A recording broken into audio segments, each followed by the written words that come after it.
semifinals. This is going to be a great day. We've got both semifinals tonight, 2 best-of-7s, as we did have some rescheduling because of IEM. And Sojung is here to translate our opening message. And we are ready to go ahead with our first match, and we're going to be talking to our first player. This guy has a strong heart and a really good physical. It is Maru from Junior Greenwings.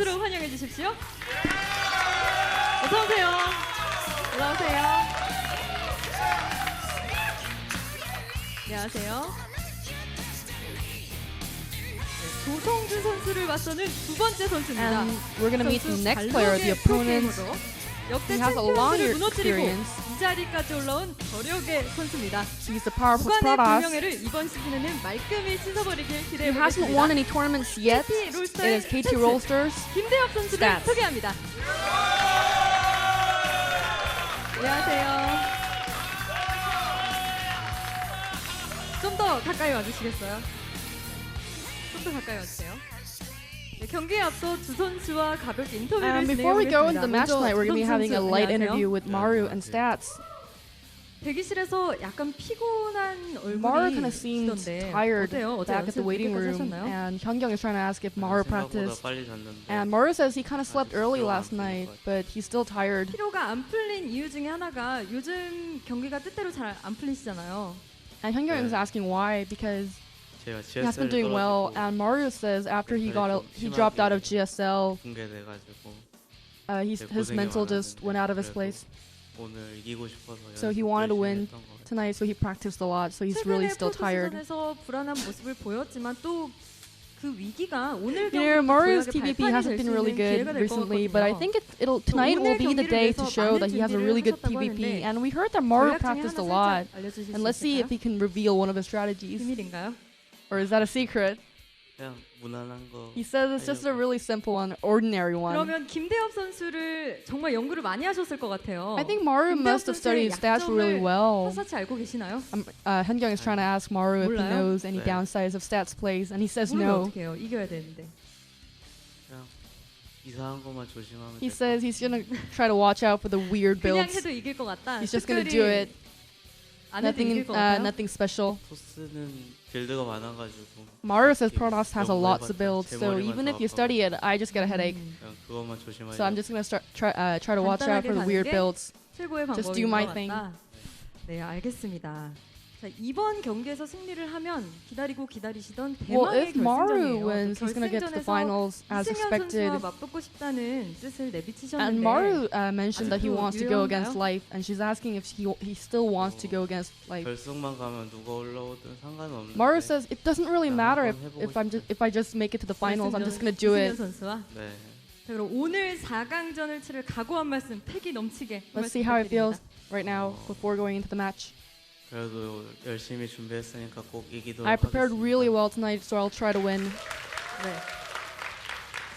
자, 안녕하세요, 김대엽 선수. And now we're gonna 안녕하세요. talk to stats. 김대엽 선수는 오늘 이 자리가 참 뜻깊으실 것 Well, it's 같아요. gonna be it's a meaningful day for stats 시간이 tonight. You know, it 걸렸는데 took him 맞나요? 7 years to get 네, to the round of 맞아요. 4 semifinals. 이번 스타리그 시즌 1이 주마등처럼 스쳐 지나가실 것 같아요. And I think he'll be able to 예선전부터 picture all his past 8강전까지. matches. standing right 지금까지 here. 치렀던 경기들 중에 가장 And let's see if he 기억에 has 남는 any 경기가 있다면 memorable 어떤 경기일까요? matches from Star League this season.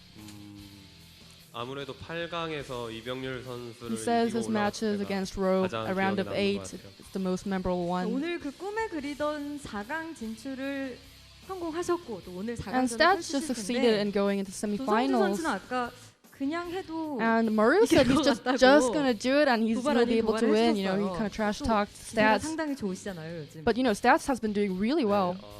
성주가 요즘에 기세가 좀 많이 And Stats is mentioning that Maru isn't doing really well these days. 네, 지금 저한테는 굉장히 좀 He's going the 이롭게 downside. 작용하는 것 And 같아요. and he 그래서 says it worked 네, out well 저는 for 또 him. 기세가 좋고 And I'm on a really 그래서 그 high roller 기세에 coaster right now. 몰아서 And 성주 꺾고 I'm gonna win 결승 갈 수 tonight 있도록 and go to 하겠습니다. the finals. 그 기세를 뒷받침할 전략들은 And 많이 Hyungyung is asking 준비되나요? about the strategies again. The Stats. 전략 많이 준비했죠. He says 네. he's prepared a lot of 여기서는, strategies, 네, but he can't 자세히는 reveal them 말씀을 here 못 드리겠지만 in details. 경기로 but he will try to show with the matches, the games. 오늘 4강에 진출한 KT 선수가 2명이나 있어요. 그렇죠? And there's 2 KT Rolster players in semifinals. You know, it's life and stats. 전태영 선수도 와주셨잖아요. And TY from KT Rolster is here tonight to support stats and life. 응원해주시는 팬들 그리고 응원해주시는 팀원들께 And let's see if he has anything to say for his fans and teammates. 네, 저 열심히 이렇게 응원해 주셔서 정말 Well, thank you. I really want to thank everyone for cheering for me, supporting me, and because of you guys, it took me 7 years, but I'm still here. I'm here at the semifinals. 거기에 팬들의 응원과 그리고 팀원들도 이렇게 자기 It's all because 연습처럼 of you guys, 제 fans 연습 도와주고 and 그래서 teammates helping 지금 me 이 자리에 practice. 있는 것 같은데 네, 팬분들 그리고 팀원들 정말 고맙다고 And 말하고 he's just 싶어요. saying, mentioning his 응원에 teammates again, 보답할 수 thanking them. 있도록 오늘 경기 최선을 다해서 치러주시길 부탁드립니다. 네, 감사합니다. 네, 양 선수 모두 Well, we've 자신감 talked 넘치는 to 모습을 Maru 보니까 and 오늘 Stats 경기가 right before 더욱더 the match. 기대되는데요. 네, 그럼 긴 말 필요 없이 And 네이버 I 스타리그 think the interview 2015 is 시즌 over. 1 This was 4강전 Hangyang and 첫 번째 Sojang. 경기를 바로 시작해 보도록 하겠습니다. Thank you so much for that translation. As always, Sojang, I am getting pretty hyped, Moonlight. This match is going to be awesome. This is just the first best of 7. We're going to jump to a highlight reel, so check this out.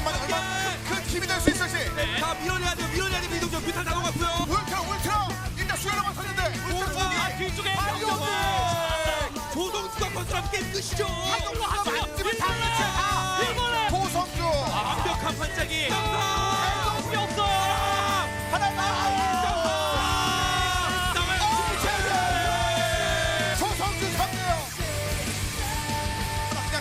자, 일구도 들어와야죠. 전투! 이거 막히면 게임 끝납니다. 전투 마지막! 앞서 사람 감잡고 뒤에 한명 왔고! 방패 단단해도 너무나 잘합니다. 완벽한 김대우의 방패. 순간 스타리그에 탈락을 못합니다. 그렇습니다. 이병렬! 들어가지도 못하고 명도 못하고! 앞전! 김대우! 8강을 자축하는 앞전면입니다. 데뷔 8년 만에 세계 첫 사강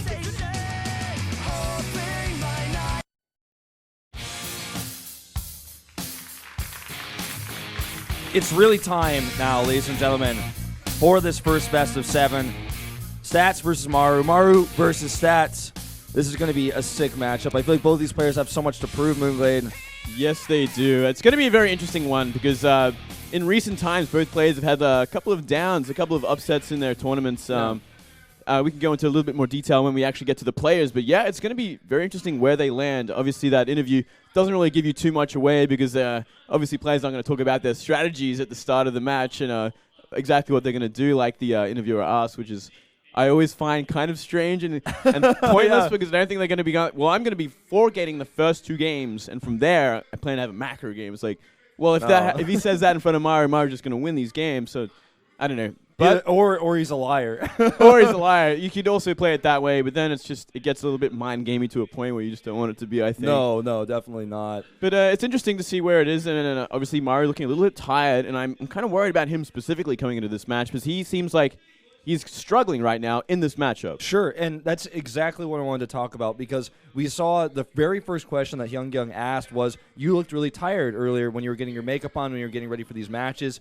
You must have been up all night practicing, whereas Stats seems to be a little bit more with it today. And I feel like Stats is almost like he's the underdog, but he kind of has this like weird feeling of like favoritism just because everyone's cheering for him because it's his first round of 4. It's the first time in his entire career in like 7 years that this guy's ever been able to make it this far. And so that makes this a great story, right? But for Maru, on the other hand, he already dropped out of the GSL. So for him, this is a really stressful moment where he really has to focus on this tournament specifically. And if he fails here, too, then he gets neither of the finals. And he wants to prove that he's still, the top Terran in the world. Yeah, it's actually really surprising that Stats hasn't made it to a top 4 before this because he is such a powerful Protoss, and he has been one of the top Protoss in Korea for, like over a year at this point. Like last year, he was doing fantastically as well. He's always been that guy, like in the background, like just waiting to find a big win, and this could be it today. Yeah, this absolutely could be, his breakout moment to actually make it to not only just the round of 4, but to the finals. I think that this is definitely a great opportunity for him. I feel like the map pool really that we have right now is kind of why Stats is doing well. I feel like his style really does well in this sort of map pool.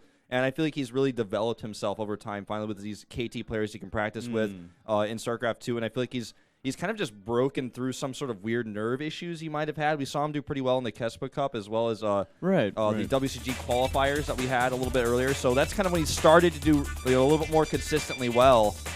Don't forget, guys, later on we're going to have Life versus Dream, which is going to be an epic matchup as well. So we've got 2 best-of-7s in one night. What a long day it's going to be. What a long night. We're not getting out of here till 1 or 2 a.m., I think, if everything goes right and we get to the longer sort of games. I think both of these matches could go the distance as well. They absolutely could, Moonglade. This really could be a very long night, but that makes it kind of exciting in itself because the longer the matches go, the more exhausted these players may become. For example, Life and Dream, who don't get to play until later, don't even get to start until late. Yeah, it could be a bit of a problem for these guys, but we'll see. Here is Maru. All smiles right now. Yeah, he's feeling good. We can go back into his stats now. This is something I wanted to talk about. He's not having the best run, especially against Protosses. He got knocked out of GSL to Hero and Parting. He lost his last Pro League match to Deer. He seems to be really struggling at this point, which is the biggest worry, obviously, coming into a round of 4 in a best-of-7 against the Protoss. I wonder, has he actually fixed these problems in this time that he's had to practice, or are we going to see more of the same? That's a really good question. He did look really on top of form in this tournament, though. Look, he beat TY 2-0. He beat Dark 2-0, and then he beat Lenok 3-0. So he was really on a roll, a pretty sick win streak to make it all the way here. So this tournament, definitely a tournament he's doing well in, but like you said, a different matchup.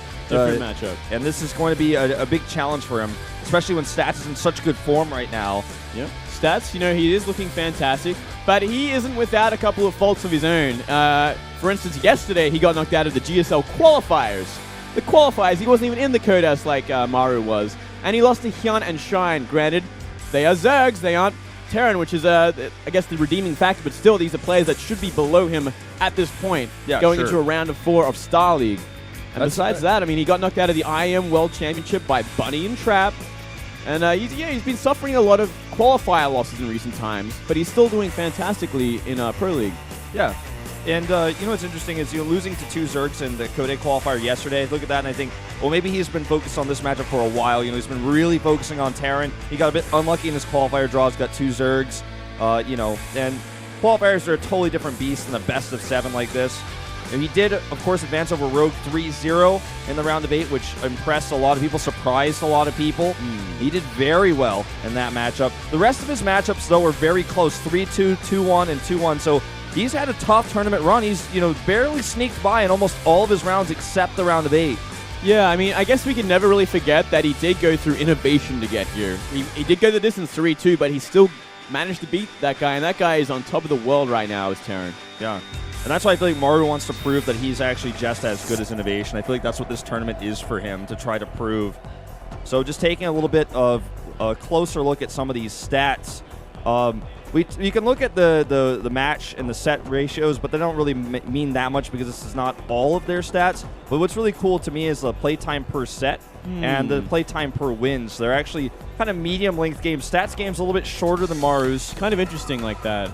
I always look at stats, especially in this matchup, and I'm kind of like, well, he's really good at the late game in PvT. It's something I just remember from this guy more than anything else. Like, he's not the all-in kind of Protoss that you see from, like, Parting. He's like this guy that will go the distance, more like Hero, I guess, where he wants to get to the 3-base, 4-base, late game, get that late game composition, and just play it from there, and play it so well. Yeah, he will every now and then throw like an Immortal all-in into a PvZ. I feel like a lot of the reason why we see some of these the wins for stats, the playtime a little bit shorter than you might expect, is I think he gets all-in a lot. Like, people try to kill him with all-ins and he defends. Like, we sometimes see SCV pulls against this guy and he just defends it and wins. Or, we see some sort of Zerg timing attack against him, he holds it and he wins. And those shorter games kind of bring the win percent playtime a little bit down from what you might expect, like in 20 minutes or so. Yeah, and that could also speak a lot about he does like the late game, so they try and stop him from getting there a lot of the time.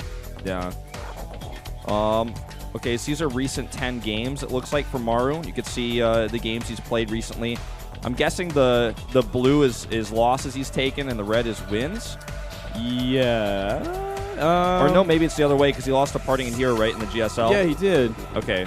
Still, so those are the recent 10 games versus Protoss that we've got here. Okay. And so he's gotten some recent wins over Deer, Parting, and Hero. But, of course, in the GSL group, he wasn't quite able to get out of there. Yeah.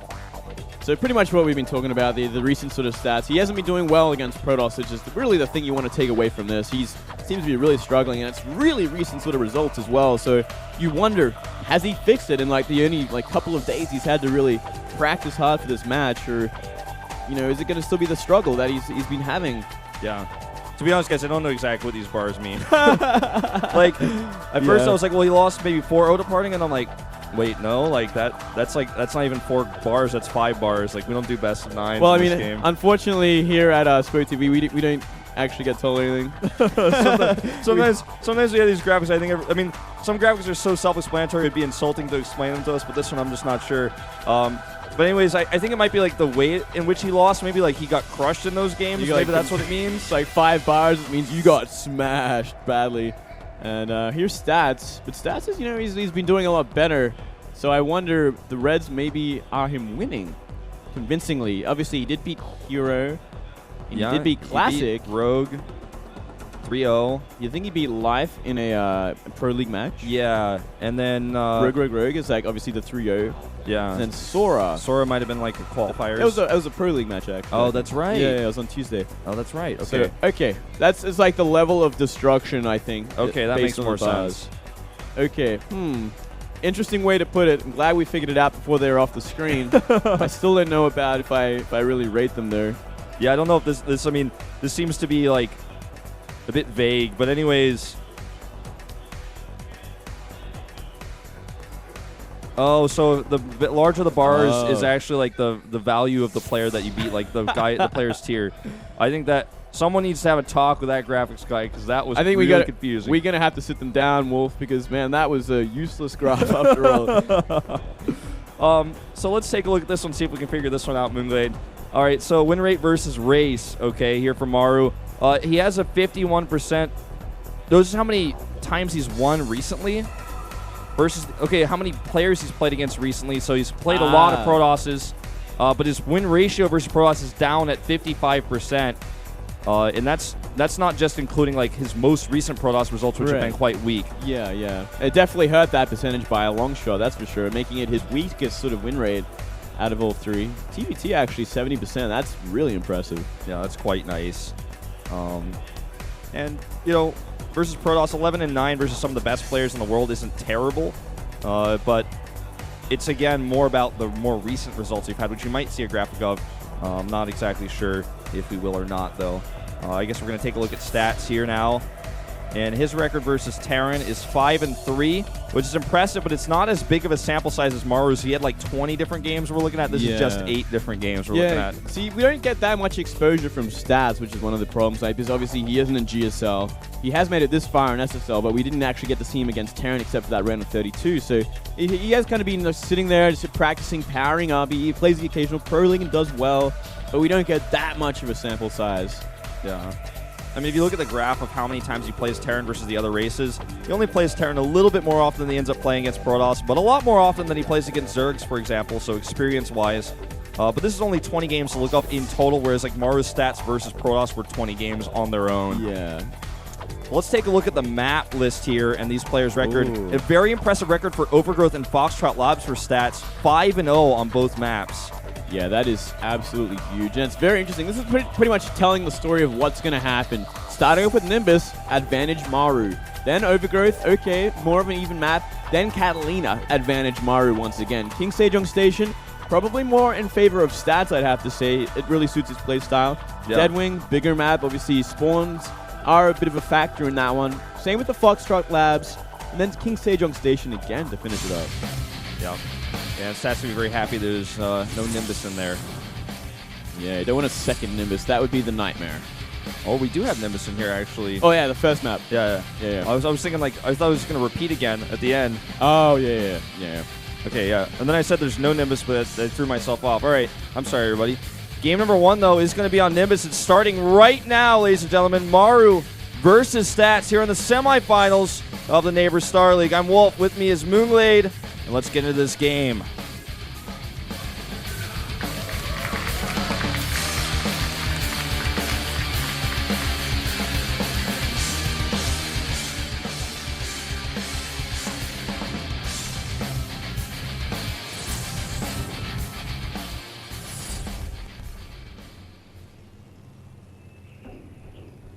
And to the bottom left, we do have Maru. Yeah. Jin Air Green Wings Terran wants to prove he's just as good as Innovation. He's a top-tier Terran. Win all that prize money, get to that finals. His opponent to the bottom right in blue for KT Rolster is Stats. And we are going to be at horizontal spawns at the bottom of the map here to start things off.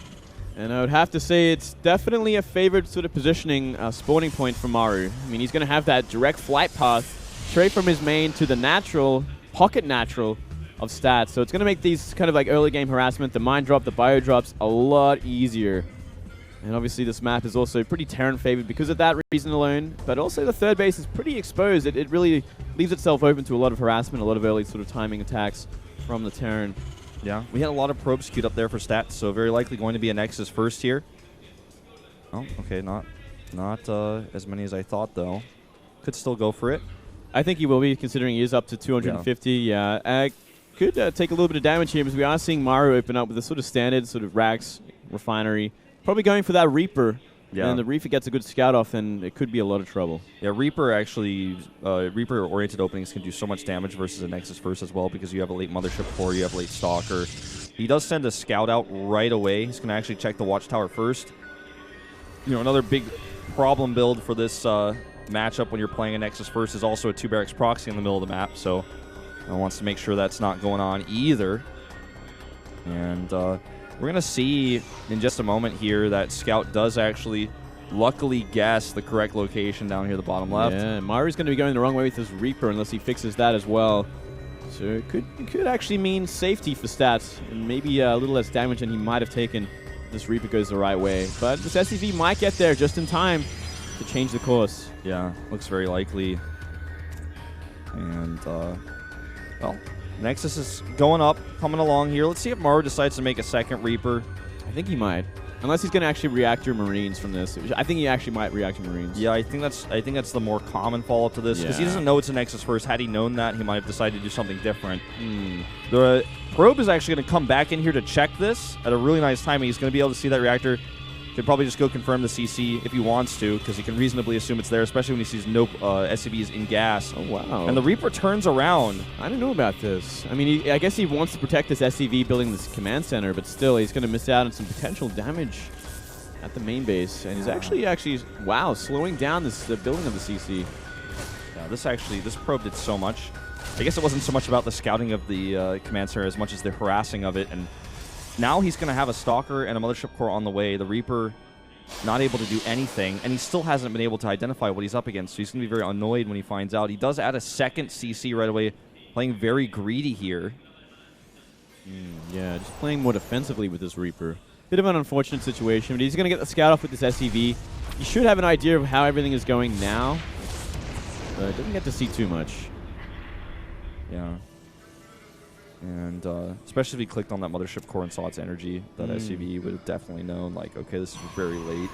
Kind of actually surprising that we see Maru play this greedy. I mean, the map is good for it, sure, but I kind of feel like also like some pretty aggressive play on this map is also not a bad idea, because you do have such drop potential on this map.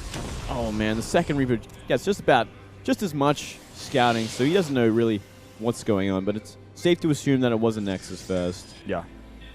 I mean, there's no way he didn't check at least the Mothership core's timing, and it seems like he has the feeling that it's a Nexus first based on his command center timing, I guess.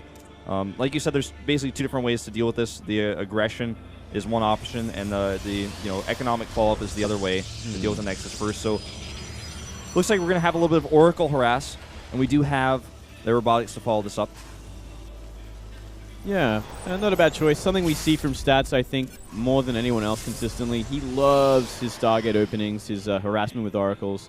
He is so damn good at it, so no reason not to. And he might be able to find some damage. There are a lot of Marines are coming out at this point. There's 6 Marines just waiting near the CCs. Yeah, so it's going to be pretty hard-pressed to find damage. Maru does add just 1 engineering bay. He's not going full greedy with like a double E-bay with triple CCs, but he is getting that +1 attack pretty early. Going to help bolster his Marine force. And let's see if Stats makes a second Oracle. I don't know if he will. It is pretty late. So maybe he'll go... Yeah, it looks like he's just going to go into Colossus from here, making that Robotics Bay. gear up for that bit of a delayed third base once he's got some Colossi on the way. Scan goes down, revealing the Stargate tech, as well as that Bay. And he's totally prepared for this. And there's that vision that he got there of all three structures, the 2 gates and the Bay. And the Oracle is trying to pick off a Marine or 2 here. Not a bad trade, I mean, for a few shields and hit points. But no real damage, not what he would have wanted to get with a commitment of 300 gas. At the very least, you get the scouting you need as well. Like, you kind of have an idea, okay, of exactly what he's going. It's like, okay, you've got 3 CC, you're making Marines now, you got 2 barracks pumping, you got Stim on the way. Like, he knows for sure what's going to be coming his way and when, just from this Oracle. And he still has it alive, so he can find damage, or he can simply, throw out the Envisions if he needs to. Yeah. He can also continue to put on some sort of pressure that keeps Maru on the defensive while he takes this third Nexus that he's getting right now to the right side. So, if you look at his army, he's got basically nothing. He's got like 1 Zealot, 1 Stalker, 1 Sentry, 1 Oracle, but he's getting Colossi and Phoenixes right now while he takes the third Nexus, and this 1 Oracle is going to keep Maru a little bit at bay while he holds that Nexus and gets time to get those Colossi out and add a, slightly more bolstered Gateway army to help defend those units. The Phoenix choice, I think, might just be to deny drops. Like, I don't think he's going to go necessarily for a Phoenix Colossus build, but he is adding, a second one here. Well, I mean, either way, it's going to be fantastic for dealing with those drops, and it's something we see a lot on this map as well, Phoenix Colossus, because the drops are just so dangerous on this map that you need sort of a hard counter for them. Otherwise, you are kind of guaranteed to take a lot of damage. I wouldn't be surprised if we see some cannons at the back of that Pocket Natural as well at some point soon. You just really need something there, otherwise the potential for damage is just always going to be relevant. Nice little pick off here. Anything you can get is a small victory. Delays that supply depot. Kill an SCV.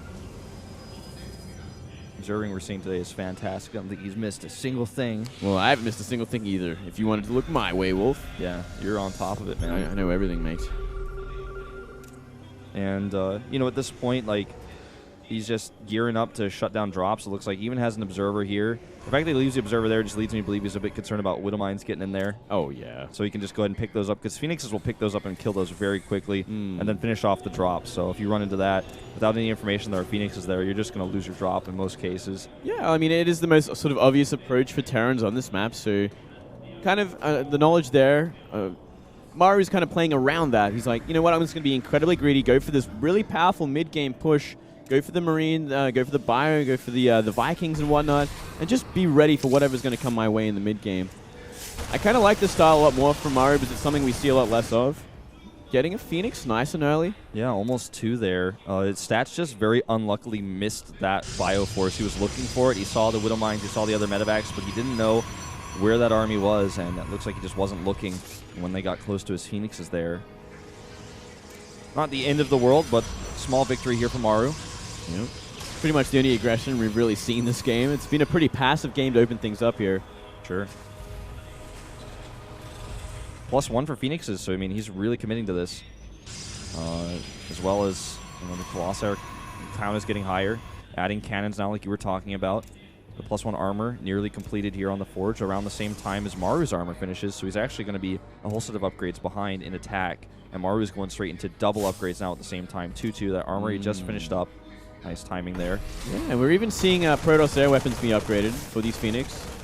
Nice revelation on the Marines. I got the name right this time. You did it. I did it. Damn, that is like the hardest sort of skill I think in the game to remember. Envision or revelation, both are so vague. That's so hard, man. It's ridiculous. I get them mixed up all the time. I like most people's approach of calling them tags. Yeah, tag is a very good way to put this. Well, Maru has identified this as a Phoenix Colossus build. That's why we see those 4 turrets queued up here. And it looks like he's just going to turret push across the map. He's already gone into quadruple Viking production with a 3rd starport on the way to actually add additional Vikings and also to help continue to add medevacs in when he needs them. Yeah, and we've seen this a lot before from Maru. He does it so well, but he gave it away with that revelation, unfortunately. And I think we might see stats move out and try and deal with it before the whole army kind of gets a foothold there. As we see the move. Yeah, he would definitely like to do this, right? I mean, does not want to allow Maru to get into a great position with static defense.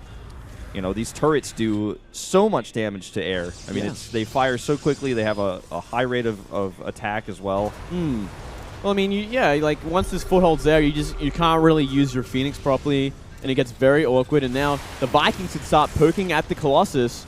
And what are they going to do? They can't commit to anything. There's so many turrets up already. We do see about 7 have finished at this point. Widow Mines are there too in case Phoenix want to try and fly in. And he's just going to keep creeping forward. I love this style from Maru. Yeah, and he's also just going to continue to bring Widow Mines here, which do great damage to Phoenix's as well. And I don't know what the move here is for Stats. I mean, he can't break into those turrets. He's going to have to bulldoze his way through it at some point or just give up a base. Like, there's only 2 options here. Yeah. And he's running out of time for one of them. Absolutely. Another few great volleys with those Vikings. And his Phoenix essentially are just useless. Finally, the Vikings overextended. He's able to pick one of them off, but he takes a loss as well. And Maru's just getting closer and closer. His Widowmine count is quite high, and he's now starting to add Ghosts into the mix as well to help deal with this High Templar. And also, you know, just blanketing this army with EMPs will make it so much weaker for all these Vikings. Turrets, for example. I think he's waiting for the Storm to finish before he really wants to commit. It just finishes now, so he can get a good Storm off if he wants it. But the turrets are, like, essentially at his doorstep. But here we go. Looks like Stats might be trying for it. Picks off a lot of that bio here. The Vikings still remain, though, and they're going to actually catch a Colossus here a little bit out of position on Rally. So that's a pretty big victory there. At this point, the 2 Ghosts are starting to join up. They're going to have some EMPs available. By the way, Maru now 2-2 versus just the +1 armor. And I think he just finished +1 attack, so it's 1-1 versus 2-2. Yeah. That's a whole set of upgrades, though, so that bio army is really strong. Well, here we go with a quad drop into the pocket natural here. There's 5 cannons, but that's not going to be enough for this many Marauders. No, it's not. And he's just going to go ahead through those cannons. Here comes this Protoss Force coming back to this base, but it's a bit too slow. He's going to lose this Nexus. Meanwhile, a huge Zealot counterattack hitting Maru's base. He's going to have to respond to this.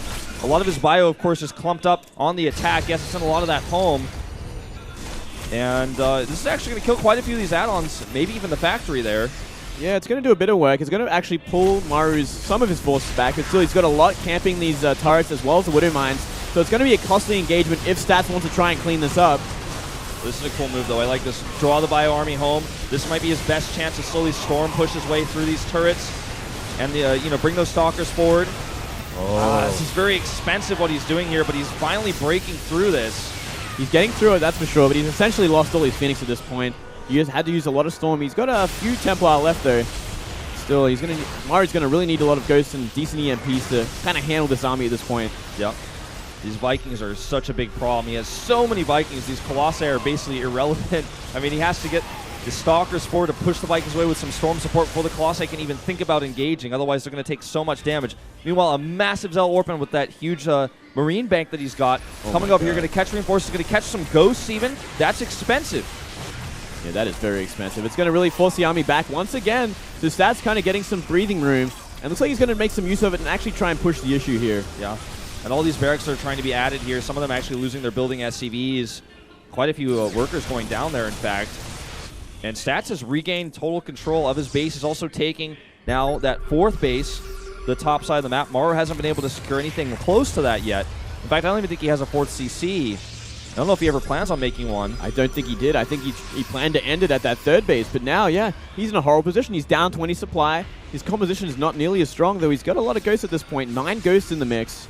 If he gets the EMPs, it's good, but it's about getting them. Yep, there's a lot of Archons in this army, so those EMPs are so key. Not only the Archons, but perhaps even more importantly, just the Storms themselves to be able to avoid those. Okay, here we go. Looks like Stats is going to engage us, and some of the bios out of position. All these Vikings not firing right now, and those Archons are exactly where they want to be, doing so much AoE damage. The Vikings not participating in this fight because the Archons are zoning them out. There are so many perfect Storms. Yeah, those Vikings couldn't get anything done. They're all in red. The Storms are just dealing too much damage, and Maru's getting wiped out here. Yeah, he certainly is. It looks like Stats is going to take game number 1. GG. Great game to start things off, and Stats wins on Nimbus. Yeah, very unexpected win there, but you know, Maru, he had a really cool style going into this, but those the Warpins, the Zealot run-bys really tore him apart. He couldn't hold his ground at the turrets where his Widow Mines and turrets were, and he kind of just, from then onwards, just gave everything up. He just ran out of gas, essentially. Yeah, if he had been able to deny those Zealot run-bys, for example, by identifying where the pylon was, killing that earlier, or even having maybe like a bunker or so set up, something like that, that might have made things easier for him, but that's really what gave Stats the opening. He committed a lot of resources to the turrets, too. How many turrets do you think he made there? Like 10 or 12? Like, that's a lot of money. It would have to be around 12, I think, all up. I was counting until he got to the low ground. and he made like 3 or 4 more. So yeah, it was a big investment. Obviously, he didn't invest beyond that because he thought he could end the game right there. Such a big investment, but yeah, obviously losing that positioning and having no fourth CC, it was just a matter of time until Stats had enough to just deal with him. Yeah. It was a really fun game to watch, though. We saw just very unique play.